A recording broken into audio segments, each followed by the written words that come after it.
এখন জনগণের জন্য, দেশের জন্য, মানুষের জন্য কাজ করতে চায়। একজন গৃহবধূ থেকে দলের চেয়ারপারসন, এক পর্যায়ে দেশের প্রথম নারী প্রধানমন্ত্রী। বাংলাদেশের রাজনীতিতে খালেদা জিয়ার উত্থানের নাটকীয় অধ্যায়টা আজও অনেকের কাছেই অজানা। 1981 সালের 30 মে সাবেক রাষ্ট্রপতি জিয়াউর রহমানকে হত্যা করা হয়। 2 ছেলেকে নিয়ে তখন ঢাকার সেনানিবাসে থাকতেন তার স্ত্রী খালেদা জিয়া।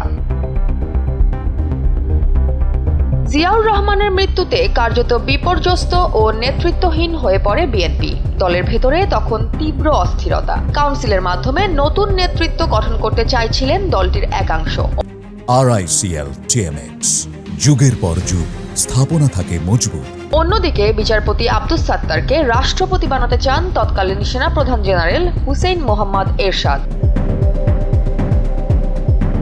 জিয়াউর রহমানের মৃত্যুর পর রাজনীতিতে আসতে চাননি খালেদা জিয়া। স্বামীর মৃত্যুতে মানসিকভাবে তিনি ছিলেন বিপর্যস্ত। এছাড়া খালেদার পরিবার থেকেও এ বিষয়ে খুব একটা আগ্রহ ছিল না। তবে বিএনপির নেতারা তাকে রাজনীতিতে আসার জন্য চাপ দিতে থাকেন, কারণ তারা বুঝতে পেরেছিলেন খালেদা না এলে দল টিকবে না। 1982 সালে দলীয় সদস্যপদ গ্রহণের মধ্য দিয়ে রাজনীতিতে আনুষ্ঠানিক যাত্রা শুরু করেন খালেদা জিয়া। মাত্র 1 বছর পরে সিনিয়র ভাইস চেয়ারম্যান এবং 1984 সালে দলের চেয়ারম্যান নির্বাচিত হন তিনি। এরশাদ বিরোধী আন্দোলনে বলিষ্ঠ নেতৃত্ব দিয়ে দেশ জুড়ে জনপ্রিয় হয়ে ওঠেন খালেদা জিয়া। রাজনৈতিক নানান চড়াই উতরাই পেরিয়ে 5ম জাতীয় সংসদ নির্বাচনে জয়লাভ করে বিএনপি। বাংলাদেশের প্রথম মহিলা প্রধানমন্ত্রী হিসেবে শপথ নেন বেগম খালেদা জিয়া। দীর্ঘ রাজনৈতিক জীবনে যতগুলো নির্বাচনে প্রার্থী হয়েছেন তার কোনোটিতেই পরাজয়ের মুখ দেখেননি তিনি। বাংলাদেশে প্রথম নারী প্রধানমন্ত্রী হলেও খালেদা জিয়ার পরবর্তী রাজনৈতিক জীবন খুব একটা সহজ ছিল না। 2008 সালে নির্বাচনে হারার পর একাধিক রাজনৈতিক দলের ষড়যন্ত্রের শিকার হন তিনি।